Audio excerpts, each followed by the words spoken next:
Welcome to Financify, your go-to channel for quick and easy finance tutorials. Today, I'll show you how to add money to your eToro account using your mobile device. Let's get started. First, launch the eToro app on your mobile device and make sure you are logged into your account. On the app's home screen, tap the menu icon located at the top left corner of the screen. Select Deposit Funds from the options. In the Deposit Funds screen, choose the amount you want to deposit.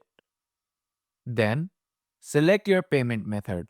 Options typically include credit card, debit card, PayPal, bank transfer, or other regional methods. For credit and debit card, enter your card number, expiry date, and CVV. Confirm the cardholder name matches your eToro account.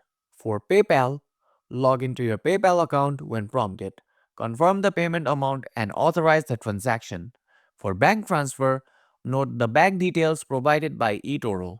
Complete the transfer via your banking app or online banking separately. Review the deposit details to ensure everything is correct. Tap Submit or Deposit to complete the process. Wait for a confirmation message on the app. And that's it. You have successfully added money to your eToro account using your mobile. If you found this video helpful, don't forget to like, share, and subscribe to Financify for more quick tutorials. Thanks for watching, and I'll see you in the next video.